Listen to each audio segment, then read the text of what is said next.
तो हम लोग देखेंगे ये प्रॉब्लम एंड सॉल्यूशन सीरीज के अंतर्गत ये देखेंगे कि हम ये चर्चा कर रहे थे रूरल इंडिया के बारे में और रूरल इकोनॉमी के बारे में देख रहे थे। तो सबसे पहले ये देखना है कि भाई ग्रामीण भारत के साथ जो प्रॉब्लम है उसमें जो सबसे बड़ा एक प्रॉब्लम ये है। वैसे प्रॉब्लम तो बहुत है, सबसे बड़ा प्रॉब्लम ये है कि आप यदि देखोगे रूरल इंडिया में, तो per capita income, per capita मतलब प्रति व्यक्ति आय, पर कैपिटा इनकम बहुत कम है, बहुत कम है। पर कैपिटा इनकम बहुत कम है। यदि इसमें देखोगे ग्रामीण भारत में, तो जो मैक्सिमम पॉपुलेशन है, मैक्सिमम जनता है, वो किस में, एग्रीकल्चर में लगी हुई। लगभग आपका ग्रामीण भारत का वो 70% का मुख्य आजीविका, मतलब जो मेन डिपेंड डिपेंडिंग एसेट्स, मतलब डिपेंडिंग फैक्टर्स होता है, वो एग्रीकल्चर है। एग्रीकल्चर से ही लोगों की इनकम आ रही है, समझ गए। एग्रीकल्चर से इनकम आ रही है। और जब एग्रीकल्चर के अंदर देखोगे तो एग्रीकल्चर उतनी प्रोडक्टिव है नहीं, या इसको उस हम जो पहले ज़माने, जो हमारा एक ट्रेडिशनल फॉर्म ऑफ एग्रीकल्चर चल रहा था, उसी को अभी भी हम लोग अभी जारी रखे हुए हैं। तो जिससे क्या होता है कि एग्रीकल्चर सेक्टर में उतना ग्रोथ है नहीं, ग्रोथ हो नहीं रहा है। जो कि जिससे क्या होगा कि पर कैपिटा, प्रति व्यक्ति आय बढ़नी चाहिए या बढ़े। तो हम अभी इसमें हम नहीं देखेंगे। दूसरा चीज़ ये है कि भाई एग्रीकल्चर के अंदर जो लैंड है वो तो लिमिटेड है ना, लेकिन टाइम के साथ साथ क्या होता है, ग्रामीण आबादी जो रूरल पॉपुलेशंस कहते हैं, वो तो बढ़ेगा।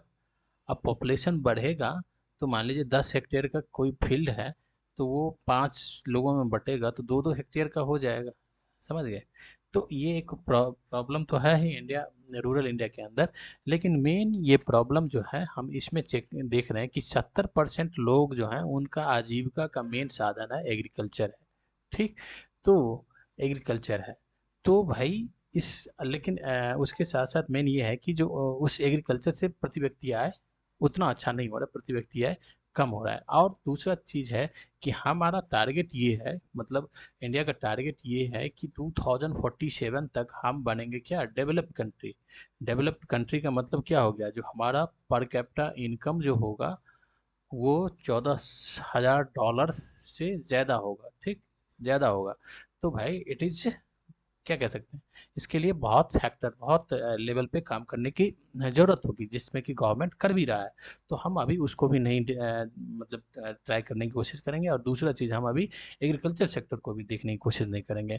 मेन जो हम एक प्रॉब्लम और सॉल्यूशन सीरीज के अंतर्गत आए हैं, प्रॉब्लम या सॉल्यूशन में, वो ये है कि जो एग्रीकल्चर है या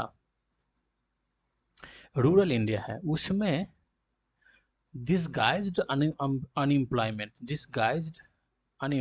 बहुत ज़्यादा है। अब हम इसको हम सिंपल मीनिंग में बताने की कोशिश करते हैं। एम्प्लॉयमेंट, ये डिसगाइज अनएम्प्लॉयमेंट क्या होता है कि मान लीजिए कि आपका कोई खेत है, ये एग्रीकल्चर फील्ड है, वो है 3 हेक्टेयर का फील्ड है, मतलब 3 बीघे का फील्ड है, बीघा का की खेत है आपका। आप इसको, आपको इसमें खेती करने के लिए क्या कितना चाहिए, मतलब 5 लोग से मिलके आप इसमें खेती कर सकते हैं। मतलब या तो 2 लोगों से आप खेती कर सकते हैं, समझ गए। 2 लोग इसमें सफिशियंट है कि इसको, इस 5 बीघे के खेत को मतलब अच्छे से फसल उगाने के लिए, ठीक है। लेकिन है क्या, आपके परिवार में है कितना, 7 लोग हैं, ठीक, 7 लोग। तो ये 7 के 7 इसमें मतलब 7 के 7 इसमें काम कर रहा है, समझ गए। एक जा रहा है ट्रैक्टर लेकर, दूसरा जा रहा है, मतलब एक जा रहा है। देखिए, जहाँ पे 2 लोगों की खेत में काम करने की जरूरत है, वहाँ पे 7 लोग कर रहे हैं, मतलब 5 लोग ज्यादा है, ठीक। 5 लोग ज्यादा इसमें काम कर रहा है। तो इससे क्या हो रहा है कि भाई प्रोडक्टिविटी में कोई ज्यादा अंतर नहीं आ रहा है, क्योंकि खेत में जो 2 लोग जो थे, उससे जितना आपका प्रोडक्शन हो रहा था, उत्पादन हो रहा था, 7 भी काम करेगा उतना ही उत्पादन होगा। देखिए 7 लोग में करते क्या हैं? एक जाएगा ट्रैक्टर लाने, एक जाएगा आपका मतलब सीड्स बीज लाने, एक जाएगा खाद लाने, एक जाएगा एक पानी का काम करेगा। तो हम ये नहीं कह सकते जो नंबर ऑफ मतलब employ increases in particular segment of any sector, तो हम ये नहीं कह सकते कि उसी से क्या होगा, जब प्रोडक्टिविटी बहुत ज़्यादा बढ़ जाएगा। ठीक, जहाँ पे 2 लोगों का काम है वहाँ पे हम 7 लोगों का मतलब काम करवा रहे हैं, तो उससे आपकी खेत की प्रोडक्टिविटी नहीं बढ़ेगी। तो अपने रूरल इंडिया के अंदर जो ग्रामीण भारत है उसमें डिसगाइज्ड अनएम्प्लॉयमेंट बहुत बड़ी मात्रा पे है। ठीक, तो ये एक प्रॉब्लम हो गया। अब हम इस प्रॉब्लम के पीछे का जो रीजन है, डिसगाइज्ड अनएम्प्लॉयमेंट के पीछे का जो रीजन है, उसको हम मोटा मोटा 4-5 फैक्टर्स को इसमें, जो मुझे जहाँ तक लगता है वो देखेंगे। सबसे पहला जो फैक्टर है कि भाई गांव के अंदर, जो गांव के अंदर एडिशनल कोई सप्लीमेंट या एडिशनल कोई और रोजगार का साधन नहीं है, एम्प्लॉयमेंट का साधन नहीं है। जैसे कि मान लो कोई छोटा मोटा इंडस्ट्री रहता, स्मॉल स्केल का कोई इंडस्ट्री रहता, समझ गए, जहाँ पे लोगों को रोजगार मिल जाता, तो ये इंडस्ट्री या एडिशनल है नहीं। दूसरा चीज है कि जो लोग हैं उनका जो एजुकेशन है वो ढंग से नहीं हुआ है, एजुकेशन नहीं हुआ है। और दूसरा स्किल स्किल नहीं है, समझ गए, स्किल नहीं है। तीसरा जो हमको फैक्टर, स्किल नहीं है मतलब भाई उसको कोई हुनर नहीं है, वो कोई काम, हुनर मतलब मान ले कि जैसे कि कोई चीज़ बना ले, कोई चीज़ का प्रोडक्शन करने का हुनर। जैसे कि मान लो कुम्हार है, तो कुम्हार क्या करता है, मिट्टी का बर्तन बना सकता है, तो वो उसके पास क्या हो गया, हुनर हो गया। जो लोहार है, जो लोहा का काम करता है, उसके पास एक हुनर है, बर्तन वर्तन बना सकता है। ठीक, उसके बाद जो कारपेंटर है उसके पास एक हुनर है, लकड़ी का सामान बना सकता है। ठीक, ये सब चीज़ इसको कास्टिज्म में बांट दिया गया है, जो कि पर्टिकुलर पर्टिकुलर कास्ट के लिए है। जो मोची का काम करता है, चमार हो गया तो उसके चमड़े का काम करता है, तो वो पर्टिकुलर पर्टिकुलर कास्ट के लिए बांट दिया गया है। और ये सोसाइटी के अंदर बहुत बड़ा टैबू होता है, जो एक जो कास्ट होता है दूसरे कास्ट के अंदर वो नहीं कर रहा है। ठीक है, जैसे कि बार बार होता है। ठीक, तो इस सब तरह का स्किल की कमी है, समझ गए। ये एक जनरल स्किल कह सकते हैं, ये स्किल की कमी है। दूसरा, यदि स्किल ये है भी, तो ये पर्टिकुलर कुछ ना कुछ कास्ट के पास ही है। ठीक, दूसरा कोई कर नहीं सकता है, समझ गए। दूसरा मेन है एक सोशल, कह सकते हैं एक सोशल, एक प्रेशर कह सकते हैं कि, एक सोशल प्रेशर कह सकते हैं, एक सामाजिक प्रेशर कह सकते हैं कि कुछ जो लोग हैं वो दूसरे काम नहीं कर सकते। जैसे कि मान लीजिए आप यदि फॉरवर्ड कास्ट से हैं, तो हम गांव में आप ये देख सकते हैं कि आप यदि फॉरवर्ड कास्ट से हैं, आप यदि चाहेंगे कि मैं बकरी पालन करूं, या बकरी पालन करूं या मुर्गी पालन करूं, तो ये आपके लिए क्या हो जाएगा, एक सोशल डिसरिस्पेक्ट की बात हो जाएगी, और सोसाइटी में आपको डिसरिस्पेक्ट से देखा जाएगा, समझ गए। क्योंकि बकरी का काम जो है एक पर्टिकुलर कास्ट का होता है, वो काम करता है। ठीक, मुर्गी का काम जो होता है एक पर्टिकुलर कम्युनिटी के लिए होता है, वो ये काम करता है, तो आप नहीं कर सकते हैं। तो एक डिस्गाइज्ड अनएम्प्लॉयमेंट की जो बात कह रहे हैं, जिसमें कि सात, 2 आदमी जगह पे 5 आदमी काम कर 7 आदमी काम कर रहा था, तो इस 5 के पास में फिर ऑप्शन क्या है। ठीक, तो जो मोटा मोटा चीज पता लगा है, जो भाई एक तो गांव में कोई एडिशनल सोर्स नहीं होता है। ठीक, दूसरा एजुकेशन स्किल्ड नहीं होता है। ठीक, जो स्किल है भी एक सोशल प्रेशर्स होता है। ठीक, ये एक मोटा मोटा प्रॉब्लम है, समझ गए। देखिए, जब इसको हम एक मैक्रोस्कोपिक लेवल पे जाके हम देखेंगे, तो इसमें बहुत सारा प्रॉब्लम आएगा। जैसे कि मान लीजिए बोलेंगे कि भाई फाइनेंस नहीं होता है, किसी के पास पूंजी नहीं होती है जो वो कोई भी काम लगाए, काम करे, तो फिर बोलेंगे इसके लिए बैंक है, तो बैंक से भाई इसको नहीं मिलता है पैसा। यदि फाइनेंस से मिलता भी है, तो लोग कोई काम करने के बदले में क्या करते हैं, उस पैसे को अपना जो डेली यूज में ख़त्म कर देते हैं। जैसे कि एक मुद्रा योजना है, तो मुद्रा योजना में एक बहुत बड़ा ये चीज़ देखा गया है कि भाई लोग लोन तो लेते हैं, लेकिन लोन को क्या करते हैं, अपना खाने पीने में खर्च कर देते हैं, उसी से कोई प्रोडक्टिविटी नहीं होता है। दूसरा चीज़ एक फाइनेंस हो गया। दूसरा चीज़ ये है कि भाई प्रोडक्ट यदि बनेगा, प्रोडक्ट यदि बनेगा, तो इसके लिए उस प्रोडक्ट को बेचना, सेल करना। ठीक, उसके बाद प्रोडक्ट बनाने के लिए जो भी इनपुट की ज़रूरत पड़ेगी वो। ठीक, उसके बाद उसको मतलब मार्केट तक भेजना, पहुंचाना। ठीक, उसका मार्केटिंग करना। ठीक, उसको ब्रांडिंग करना, ठीक, फिर उसको सेल करना, ठीक, ऑनलाइन सेल करना, ठीक, समझ गए। ये सब एक क्या होता है, एक लेंदी प्रोसेस होता है, दिस इज लेंदी प्रोसेस होता है। तो इस सब को स्ट्रीमलाइन होने में अभी टाइम लग सकता है, समझ गए। तो अब हम जो प्रॉब्लम है उसको मोटा मोटी हम देख लिए। अब हम आते हैं सॉल्यूशन के ऊपर आते हैं, चलिए सॉल्यूशन के ऊपर आते हैं, ठीक, सॉल्यूशन के ऊपर आते हैं। देखिए जो सॉल्यूशन है, जब ये जो प्रॉब्लम है उस प्रॉब्लम को आप दूर कर देंगे तो सॉल्यूशन खुद ब खुद आ जाएगा, समझ गए।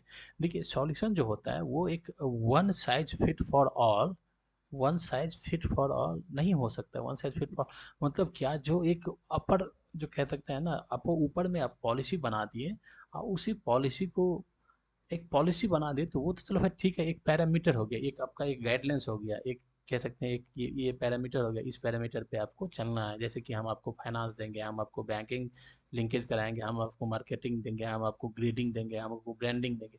ये क्या हो गया, ये ऊपर का पॉलिसी हो गया, ठीक, इसके अकॉर्डिंग। लेकिन यदि आप देखोगे तो हर एक इंडिया के अंदर जो डाइवर्सिटी है उस डाइवर्सिटी में आप देखोगे भाई, क्या डाइवर्सिटी है, कल्चरल डाइवर्सिटी है। कल्चरल डाइवर्सिटी मतलब क्या हो गया, किसी समाज में कपड़ा पहनना का जो कपड़े का जो उसका मतलब इंटरेस्ट होता है वो अलग होता है, भोजन का जो इंटरेस्ट होता है वो अलग होता है, ठीक है, गाने का जो इंटरेस्ट होता है वो अलग होता है, समझ गए। उसके बाद जो उसकी जो उसका रिलेशंस होता है, जैसे कि सामाजिक कार्य जो होता है, जो पूजा हो गया, जो मेला हो गया, जो शादी विवाह हो गया, वो अलग होता है। और फिर दूसरे समाज का अलग होता है। जैसे कि हम आप I am just giving you few example, like देखिए, आप मान लीजिए पंजाब के अंदर आ जाए तो पंजाब में क्या है, पंजाब के लोगों का जो पहनावा है अकॉर्डिंग टू हिज कल्चर, उसके पहनावा क्या है, वो कुर्ता और पैजामा पहनते हैं, जनरली पहनते हैं, ठीक, ये पहनते हैं, समझ गए। तो ये कल्चर आप यदि साउथ में चले जाएंगे तो साउथ में लोग क्या पहनते हैं, लुंगी पहनते हैं और शर्ट पहनते हैं।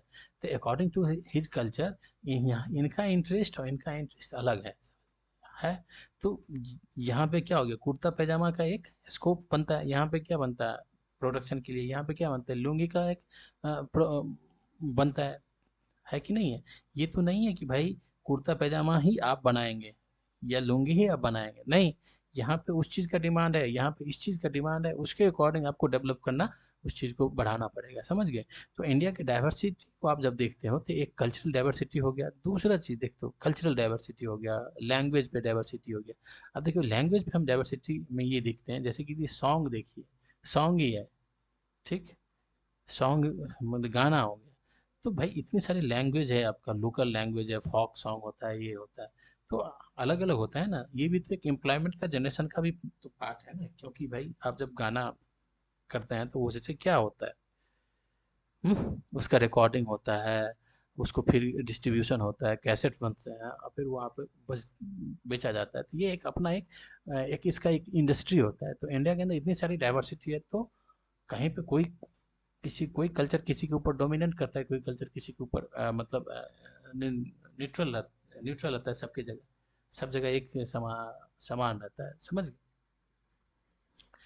तो डाइवर्सिटी हम आई एम जस्ट मतलब मैं एक एग्जाम्पल के थ्रू आपको ये समझाने की कोशिश कर रहा हूँ कि जो हम एक one size fit for all जो हम करते हैं, वो एक्चुअल में जो ग्राउंड या ग्रास रूट लेवल पे देखा जाए तो वो उतना काम नहीं नहीं हो पाता है, उसमें नहीं प्रॉपरली एग्जीक्यूशन और इफिशिएंटली एग्जीक्यूशन नहीं होता है उससे। जो कहते हैं जो 100% आपको आउटपुट आना चाहिए वो उसके थ्रू नहीं होता है। क्योंकि देखिए जस्ट हम मैं आपको एक चीज़ तो मेरा जो ऑब्जर्वेशन है उसके अकॉर्डिंग मैंने एक चीज़ ऑब्जर्व किया है। मैं एक ऑब्जर्व किया था, एक गांव मैंने देखा था, या मैंने कहीं ये देखा था कि मतलब एक गांव है, उस गांव से होकर एक नदी गुजरती है, ठीक, और ये नदी जो है, ये जो रिवर है, इस रिवर में ये क्या है कि बारिश के टाइम में इसमें पानी फुल हो जाता है, फुल हो जाता है, समझ गए, बारिश के टाइम में पानी फुल हो जाता है। और इस रिवर में एक खासियत ये है कि इस रिवर में फ्लड फ्लड का उतना इफेक्ट नहीं होता है, फ्लड का इफेक्ट उतना नहीं होता है, ये मतलब फ्लड नहीं आता है, मतलब इसको हम ये कह सकते हैं कि ये कोई बहुत बड़ी रिवर से नहीं जुड़ा हुआ है जिसकी वजह से कि उस बड़ी रिवर का पानी इसमें आके फ्लो करे, जिससे कि फ्लड आने का चांसेस होगा। तो इस रिवर की खासियत ये है। तो उस विलेज के लिए, और ये जो रिवर है, ये लगभग इस रिवर के बैंक पे एक, दो, तीन, मतलब बहुत सारा गांव इसके ऊपर बसा हुआ है, ठीक, बसा हुआ है। तो इस रिवर के जो वाटर है, ये चीज क्या हो गया, ये एक रिसोर्सेस हो गया किसके लिए, एक, दो, तीन, चार, पाँच, ये पांच गांव के लिए क्या हो गया, ये एक रिसोर्सेज हो गया, ये एक रिसोर्स हो गया। लेकिन मैं जहाँ तक मतलब मैं इस चीज़ को ऑब्जर्व किया हूँ बहुत दिनों से, कि भाई इस रिसोर्स का कभी यूज किया ही नहीं गया। यूज किस सेंस में कह सकते हैं, यूज किस सेंस में कह सकते हैं, इसके बहुत सेंस में इसका यूज हो सकता है। जैसे कि इस रिवर वाटर से आप फिर बोलेंगे कि जैसे टेम्परेचर गर्मी के टाइम में फिर इसका पानी कम हो जाता है, कम, ये चीज़ जरूर है कि पानी गर्मी जब आती है तो ये सूख भी जाता है। लेकिन यदि आप प्रॉपर इसका प्रोटेक्शन किया जाएगा, इसका प्रिजर्वेशन किया जाएगा, तो पानी को आप कंट्रोल कर सकते हैं या रख सकते हैं, ये कर सकते हैं। लेकिन ये क्या है कि इसमें फ्लो करता है वाटर और उसके बाद ये खत्म हो जाता है। जैसे कि मतलब बाढ़ खत्म हुआ, बारिश खत्म हुआ, तो इसका पानी धीरे धीरे जब टेम्परेचर मई जून के टाइम तक आते आते ये रिवर खत्म हो जाता है। लेकिन हम ये बताना चाह रहे थे, ये क्या है, आपके लिए एक नेचुरल रिसोर्स हो गया, ये रिवर आपके लिए एक नेचुरल रिसोर्स हो गया। इसके थ्रू हम डिसगाइज्ड अनएम्प्लॉयमेंट को कैसे कम कर सकते हैं, डिसगाइज्ड अनएम्प्लॉयमेंट को कैसे कम कर सकते हैं, यदि आप इसको देखोगे तो इस रिवर में आप क्या कर सकते हो, हाइड्रो हाइड्रो इलेक्ट्रिसिटी यहाँ का स्मॉल हाइड्रो इलेक्ट्रिसिटी हो सकता है, प्रोडक्शन हो सकता है स्मॉल हाइड्रो इलेक्ट्रिसिटी। इसके लिए क्या करना पड़ेगा, ये बैराज बनाना पड़ेगा। इस रिवर में बैराज भी मैंने देखा है, मतलब इसमें मैं एक जगह पे मैं देखा था, यहाँ पे एक मतलब फाटक की तरह बना हुआ था, बैराज की तरह बना हुआ था, समझ गए, जिससे क्या होता है कि इधर पानी को बंद कर दिया जाता है तो उधर पानी कम जाता है, ठीक। तो यदि आप यहाँ पे बैराज लगा के, यहाँ पे बैराज बना के इस पानी को आप क्या करते हो, रोक लेते हो, ये वाटर रिसोर्सेज को रोक लेते हो, ठीक। तो यहाँ पे आप क्या कर सकते हो, small hydro electricity electricity project लगा सकते हो, ठीक। स्मॉल हाइड्रो इलेक्ट्रिसिटी मतलब क्या हो गया, 2 मेगावाट से कम तक का आप प्रोजेक्ट यहाँ पे लगा सकते हो। यदि ये लगाते हैं तो आपका इलेक्ट्रिसिटी का डिमांड बहुत कुछ फुलफिल हो सकता है, इस रिवर वाटर से आप ये कर सकते हैं। ये तो एक एक चीज़ हुआ। उसके अलावा ये देखिए आप, मैं डिसगाइज्ड अनएम्प्लॉयमेंट को दूर करने की बात कर रहा हूँ। अब तो ये हो गया, ये हो गया पानी, ठीक, ठीक। तो एक आप यहाँ पे लगा दिए, यहाँ पे आप इसको बैराज बना दिए, यहाँ पे बना दिए। देखिए, ये जो प्रोजेक्ट होता है ना, फिर उसका ग्राउंड पे जब असेसमेंट होता है, फिर उसको देखा जाता है जो पानी जो इसका ये बैंक, ये इन्वायरमेंट है वो किस तरह से है, कितना पानी को कर सकता है, इसको बढ़ाना पड़ेगा नहीं पड़ेगा। लेकिन जो इन जनरल कॉन्सेप्ट में ये आप कर सकते हैं, यहाँ पे आप पानी को स्टोर करके यहाँ पे स्मॉल हाइड्रो इलेक्ट्रिसिटी आप बना लगा सकते हैं, ठीक। ये पानी को रोक दिए, यहाँ पे आप स्मॉल हाइड्रो इलेक्ट्रिसिटी लगा सकते हैं, 2 मेगावाट तक आपका यहाँ से इलेक्ट्रिसिटी का जनरेशन हो सकता है। It is a one thing, एक चीज़ हुआ है। उसके बाद इंडिया के अंदर प्रधानमंत्री एक मत्स्य संपदा योजना फिशरीज के लिए आया है। फिशरीज क्या है, फिशरीज का यदि आप मार्केट देखोगे तो इंडिया अभी हमारे समझ से जो एक्सपोर्ट कर रहा है, एक्सपोर्ट का ये बहुत बड़ा मार्केट है। यदि एग्रीकल्चर जीडीपी में देखोगे तो एग्री फिशरीज का आई थिंक 5 to 10%, अप्रॉक्स 10% इसके एग्रीकल्चर जीडीपी में रोल है। मैं एग्जैक्ट, मुझे डेटा नहीं पता है, लेकिन इसका एग्रीकल्चर जीडीपी में इस फिशरीज का बहुत ज़्यादा रोल है। जो आप इसके थ्रू आप क्या कर सकते हो, जो फिशरीज को आप यहाँ पे बढ़ा सकते हो, फिशरीज को बढ़ा सकते हो, ठीक। फिशरीज के लिए जब आप फिशरीज को यहाँ पे करोगे तो ये आपका बहुत बड़ा एम्प्लॉयमेंट यहाँ से एम्प्लॉयमेंट जनरेट होगा। लेकिन लेकिन ऐसा नहीं होता है। इस रिसोर्स का क्या होता है, मिसयूज होता है। क्यों होता है मिसयूज, क्योंकि पॉलिसी आपका one size fit for all है, वो है। दूसरा जो आपकी जो आपका एडमिनिस्ट्रेशन है, गवर्नमेंट में एडमिनिस्ट्रेशन या मशीनरी है, वो क्या है, वो जस्ट यही है कि गवर्नमेंट सेक्टर में जॉब मिल गया बस हो गया। आप कोई इस तरह का पोस्ट या इस तरह का मतलब एक पोस्ट या इस तरह का ऑफिसर नहीं आप बनाए हो, जो कि वो ग्राउंड रियलिटी और ग्राउंड असेसमेंट करके लोकल लेवल पे पॉलिसी को फ्रेम करे और उसके अकॉर्डिंग ये एम्प्लॉयमेंट के जनरेशन के डायरेक्शन के जनरेशन के डायरेक्शन में वो आगे बढ़े। तो इस तरह का कोई सिस्टम है नहीं। एक तो आपने फिशरीज कर दिया, उसके बाद आप रिवर बैंक यहाँ पे रिवर फ्रंट बना के भी आप यहाँ पे मतलब इसको ब्यूटीनेस को बढ़ा सकते हो, ठीक, ब्यूटीनेस को बढ़ा सकते हो। उसके साथ साथ यहाँ पे आप जैसे देखो मखाना, जो मखाना है इसका डिमांड बहुत ज़्यादा हो स्टार्ट हुआ है। मखाना बोर्ड बनाया गया है और इसके थ्रू बहुत ज़्यादा एम्प्लॉयमेंट जनरेट हो सकता है। और इसको आप क्या करो कि यहाँ पे आप मखाना यदि आप इसका प्रोडक्शन करते हो तो you are not only the makhana producers. आप मखाना को प्रोड्यूस करने के बाद यहाँ पे आप वैल्यू एडिशंस वाले सेगमेंट को आप यदि जोड़ देते हो यहाँ पे, जैसे कि मखाना बनाना, फिर उसको मखाने को प्रोसेस करने के बाद फिर उसको आप क्या कर सकते हैं अलग अलग फ्लेवर बना के, फिर उसके बाद पैकेजिंग करके फिर उसके बाद आप इसको इंटरनेशनल मार्केट में आप ट्रेड कर सकते हो। मतलब village to village to not only town, village to export, village to foreign, V2F, इस कॉन्सेप्ट पे आप आ सकते हो, इसको कर सकते हो। यहाँ पे आपको मिडिल मैन की कोई ज़रूरत नहीं है, यहाँ पे आप कर सकते हो, एम्प्लॉयमेंट को जनरेट कर सकते हो। ठीक है, अभी मैं 3 चीज़ पे अभी मैं दिखाया हूँ, क्योंकि बस ज़्यादा हम बोलेंगे ज़्यादा लंबा हो जाएगा तो ये बोरिंग हो जाएगा।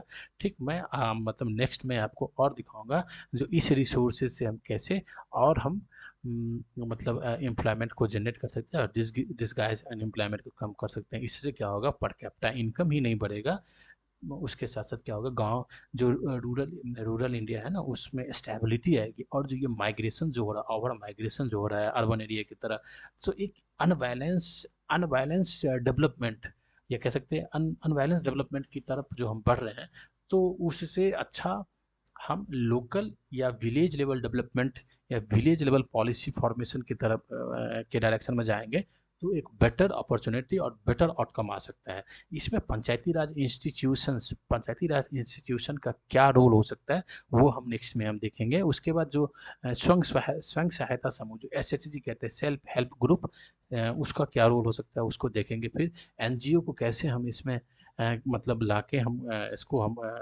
कोलैबोरेट करके कर सकते हैं। उसके बाद जो एडमिनिस्ट्रेशन होता है, जो आपका ब्लॉक लेवल का ऑफिसर होता है, उसमें हम क्या चेंजेस ला सकते हैं। ब्लॉक लेवल ऑफिसर में कौन ऐसा क्वालिटी को हम उसमें और डेवलप करने की कोशिश करेंगे, या डिस्ट्रिक्ट लेवल पे जो हम एक डिस्ट्रिक्ट ऑफिसर अपॉइंट करने के बाद वो क्या होता है एक रेगुलेटिंग एजेंसी की तरह जो बन जाता है, उसकी जगह पे हम एक executive perfectly and properly executive authority की तरह कैसे उससे काम करवा सकते हैं। क्या वहाँ पे मतलब एक नया मतलब एम्प्लॉयमेंट जनरेटिंग ऑफिसर्स की ज़रूरत है कि नहीं है, उस चीज़ को देखने की ज़रूरत है। तो बाकी हम इस चीज़ को आगे डिस्कस करेंगे। तो this is the problem and solution series.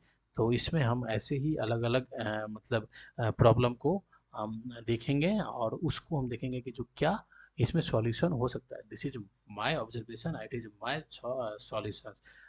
ठीक है, मे भी हो सकता है कि ये फिट ना हो प्रॉपरली, नहीं फिट हो या कहीं पे मैच ना करे, लेकिन ये मेरा एक इनिशिएटिव है। मे